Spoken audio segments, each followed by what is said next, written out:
YouTube channel teacher Pramod Kumar में आप सभी का हार्दिक स्वागत है। और आज हम लोग इस वीडियो में सीडीपी के प्रश्न को देखेंगे, यानी चाइल्ड डेवलपमेंट एंड पेडागोगी के प्रश्न को देखेंगे जो सीटीईटी के लिए इम्पोर्टेंट होने वाली है। यदि आप कोई भी साथी यदि आप सीटीईटी के एग्जाम में अपीयर होना चाह रहे हैं या अपीयर होने वाले हैं, वो उनका पेपर 1 हो या पेपर 2, यानी क्लास 1 to 5 के लिए हो या क्लास 6 to 8 के लिए हो, उनके लिए यह वीडियो बहुत ही इम्पोर्टेंट होने वाली है। क्योंकि इस वीडियो में हम लोग सीडीपी के बाल विकास एवं शिक्षा शास्त्र के महत्वपूर्ण 30 प्रश्नों को देखेंगे जो एग्जाम की दृष्टि से बहुत ही इम्पोर्टेंट होने वाली है। तो चलिए आते हैं हम लोग बारी बारी से सभी 30 प्रश्नों को हम लोग देखेंगे। और यदि आप इस चैनल पर पहली बार हो, फर्स्ट टाइम विजिट कर रहे हो, तो आप मेरे यूट्यूब चैनल को सब्सक्राइब कर लीजिए और बेल आइकन को प्रेस करके ऑल सेलेक्ट कर लीजिए, और ताकि जब भी इस चैनल से वीडियो अपलोड होगी उसका नोटिफिकेशन आपको तक सबसे पहले मिल जाएगी। तो आइए चलते हैं हम लोग क्वेश्चन की ओर, बारी बारी से सभी क्वेश्चनों को देखते हैं। जैसा कि स्क्रीन पर आप सभी क्वेश्चन देख पा रहे होंगे, क्वेश्चन फर्स्ट है, अनेक स्थितियों में विकास के विभिन्न क्षेत्र मानवीय क्षमताओं की व्याख्या करने में परस्पर प्रतिच्छेद करते हैं, तथापि विकास का कौन क्षेत्र प्रत्यक्ष रूप से बौद्धिक योग्यताओं जैसे कि समस्या समाधान, समालोचनात्मक चिंतन और तार्किकता की स्पष्ट चर्चा करता है। क्वेश्चन को आप ध्यान से सुनेंगे, समझेंगे, तो आपको इसका आंसर जो है स्पष्ट नजर आ जाएगी। तो इस क्वेश्चन का जो आंसर होगा वह आपको डी ऑप्शन हो जाएगा, संज्ञानात्मक। सेकेंड क्वेश्चन आप सभी स्क्रीन पर देख पा रहे होंगे। क्वेश्चन नंबर सेकेंड है, समायोजन प्रक्रिया के दौरान विद्यार्थीगण बहुत से विरोधाभासी परिस्थितियों से गुजरते हैं। उदाहरण स्वरूप एक विद्यार्थी शिक्षक के सामने अपनी गलतियों को स्वीकार करना चाहता है, पर इसके साथ ही शिक्षक द्वारा दंडित होने से भी डर रहा है। निम्न में से किसके सापेक्ष में इसे अच्छी तरह समझाया गया है? क्वेश्चन को आप ध्यान से समझेंगे और देखेंगे तो आपको पता चलेगा कि इस क्वेश्चन का जो आंसर होगा वो सी ऑप्शन हो जाएगा, पद्धति वर्जन विरोधाभासी परिस्थिति। क्वेश्चन नंबर 3 है, लड़के बहुत शक्तिशाली और कठोर होते हैं तथा लड़कियां नरम और संवेदनशील होती है। इस तरह के कथन जो है फिल इन द ब्लैंक्स को बढ़ावा देते हैं। तो इस क्वेश्चन को आप बारीकी से समझते हुए पढ़ेंगे तो पता चलेगा कि इस क्वेश्चन जो सही आंसर होगा वो डी ऑप्शन हो जाएगा, जेंडर रूढ़िवादिता को बढ़ावा दिया जा रहा है। क्वेश्चन नंबर 4 है, प्रारंभिक बाल्यावस्था के दौरान फिल इन द ब्लैंक्स समाजीकरण का प्राथमिक कारक है और फिल इन द ब्लैंक्स समाजीकरण का फिल इन द ब्लैंक्स कारक है। यानी रिक्त स्थान के जगह पे क्या होगा, इस ऑप्शन में से हमें पूरा करना है। तो क्वेश्चन को आप ध्यान से समझेंगे तो पता चलेगा कि प्रारंभिक बाल्यावस्था के दौरान जो है परिवार समाजीकरण का प्राथमिक कारक है और विद्यालय जो है समाजीकरण का द्वितीय कारक है। यानी सी ऑप्शन जो है इस क्वेश्चन का सही आंसर हो जाएगा। क्वेश्चन नंबर 5 आप सभी के सामने मोबाइल स्क्रीन पे है। जीन पियाजे के सिद्धांत के अनुसार अगर एक स्कीमा संतुष्ट परिणाम नहीं दे रहा है तो फिल इन द ब्लैंक्स उत्पन्न होता है। यानी इस फिल इन द ब्लैंक्स के जगह पर ये क्या होगा, तो इस क्वेश्चन को आप ध्यान से समझते हुए पढ़ेंगे तो पता चलेगा कि सेकंड ऑप्शन यानी बी ऑप्शन इस क्वेश्चन के लिए सही एवं सटीक आंसर हो जाएगा, यानी असंतुलन उत्पन्न होता है। क्वेश्चन नंबर 6 आप सभी के सामने स्क्रीन पे है। जीन पियाजे के संज्ञानात्मक विकास के सिद्धांत के अनुसार बच्चे किस अवस्था से वस्तु अस्थायित्व समझना आरंभ कर देते हैं? तो इस क्वेश्चन को भी आप समझते हुए ध्यान से पढ़ेंगे तो पता चलेगा कि ए ऑप्शन जो है इस क्वेश्चन का सही आंसर हो जाएगा, यानी संवेदी गामक। क्वेश्चन नंबर 7 आप सभी के सामने स्क्रीन पे है। रमन के सम्मुख हेंज की दुविधा प्रस्तुत की गई। उसने प्रतिक्रिया व्याख्या की कि हेंज को पैसा नहीं चुराना चाहिए क्योंकि चोरी करना अपराध है और ऐसा करने से समाज में अव्यवस्था पैदा होगी। वर्तमान में रमन नैतिक विकास की किस अवस्था में है? तो इस क्वेश्चन को आप सही ढंग से पढ़ेंगे, समझते हुए पढ़ेंगे तो आपको पता चलेगा कि डी ऑप्शन इस क्वेश्चन का सही आंसर हो जाएगा, यानी कानून एवं व्यवस्था अभिविन्यास के नैतिक विकास की अवस्था में है। क्वेश्चन नंबर 8 आप सभी के सामने स्क्रीन पे है।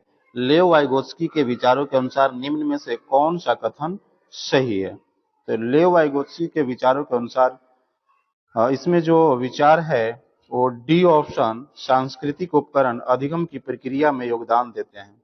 इस क्वेश्चन का सही आंसर हो जाएगा, यानी लेव वाइगोत्स्की के विचारों के अनुसार जो है सांस्कृतिक उपकरण अधिगम की प्रक्रिया में योगदान देते हैं। क्वेश्चन नंबर 9 आप सभी के सामने स्क्रीन पे है।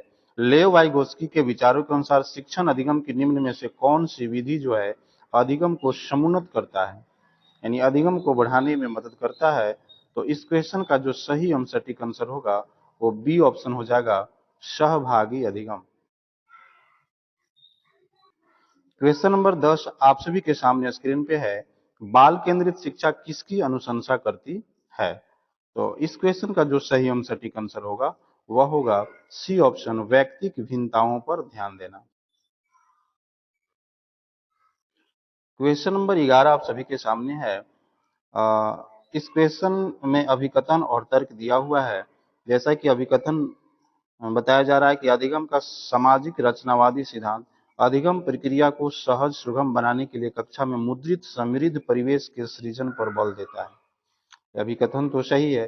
अब हम लोग इसका तर्क देख लेते हैं कि भाषा विकास में विद्यालय के परिवेश की कोई भूमिका नहीं है और भाषा विकास पूरी तरह से जैविकीय परिपक्वता पर निर्भर होता है।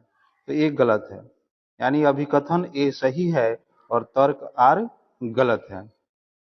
तो इस प्रकार से इस क्वेश्चन का सी ऑप्शन जो है सही आंसर हो जाएगा। अब हम लोग नेक्स्ट क्वेश्चन नंबर 12 स्क्रीन पर देख पा रहे हैं। यदि पूनम की कालानुक्रमिक उम्र तथा मानसिक उम्र 9 साल हो तो उसकी बुद्धि लब्धि का वर्ग हो सकता है। तो इस क्वेश्चन का जो सही सटीक आंसर होगा, क्योंकि कालानुक्रम उम्र एवं मानसिक उम्र दोनों 9 साल ही है, तो उसकी बुद्धि लब्धि जो है वो सी ऑप्शन हो जाएगा, यानी औसत होगी। क्वेश्चन नंबर 13 आप सभी के सामने मोबाइल स्क्रीन पे है। बच्चों की स्वीकृत अधिगम शैलियों में व्यक्तिक भिन्नताओं को किस प्रकार संबोधित नहीं किया जाना चाहिए? एक क्वेश्चन निगेटिव में पूछा जा रहा है कि किस प्रकार से संबोधित नहीं किया जाना चाहिए। तो उन्हें उनका बहुविध तरीकों से नामीकरण यानी लेबलिंग व पृथकीकरण करके ये नहीं करनी चाहिए, यानी डी ऑप्शन जो है इस क्वेश्चन के लिए सही आंसर हो जाएगा, क्योंकि क्वेश्चन निगेटिव में पूछा जा रहा है कि किस प्रकार से व्यक्तिक भिन्नताओं को संबोधित नहीं करनी चाहिए। तो उन्हें पृथकीकरण नहीं करनी चाहिए, न उन्हें लेबलिंग करनी चाहिए। क्वेश्चन नंबर 14 यानी 14 जो है आप सभी के सामने है। आकलन करने का मुख्य कारण क्या है, यानी आकलन किस लिए किया जाता है? तो इस क्वेश्चन का जो सही सटीक आंसर होगा वो बी ऑप्शन हो जाएगा, अधिगम को अनुकूलतम बनाने के लिए विद्यार्थियों की खूबियां और चुनौतियों की पहचान करना। उन्हें उनकी कमियां और खूबियों को हम लोग पहचानेंगे तभी उनका निदान हम लोग कर पाएंगे। इस प्रकार से सेकंड ऑप्शन इस क्वेश्चन का सही आंसर हो जाएगा। क्वेश्चन नंबर 15 आप सभी के सामने मोबाइल स्क्रीन पे है। आप अपने विद्यार्थियों में समालोचनात्मक चिंतन को समुन्नत करना चाहते हैं। ऐसा करने के लिए आप निम्न में से किन कौशलों का संवर्धन करना चाहेंगे? तो इस क्वेश्चन को आप ध्यान से समझते हुए पढ़ेंगे तो आपको पता चलेगा कि सेकेंड ऑप्शन इस क्वेश्चन का सही आंसर हो जाएगा, यानी स्वचिंतन या प्रतिबिंबन। क्वेश्चन नंबर 16 आप सभी स्क्रीन पर देख पा रहे होंगे। विद्यालयों में सुविधा वंचित पृष्ठभूमि से आने वाले बच्चों का निम्न स्तरीय निष्पादन किस ओर संकेत करता है? तो इस क्वेश्चन का जो सही सटीक आंसर होगा वह होगा सी ऑप्शन, विद्यालय सभी बच्चों की आवश्यकताओं एवं योग्यताओं को संबोधित नहीं कर पाते हैं। क्वेश्चन नंबर 17 आप सभी के सामने स्क्रीन पे है। विकलांगता व्यक्तिक और सामाजिक कारकों के बीच बाधित अंतःक्रियाओं का परिणाम है। विकलांगता का कौन सा प्रतिमान इस दृष्टिकोण को समर्थन देता है?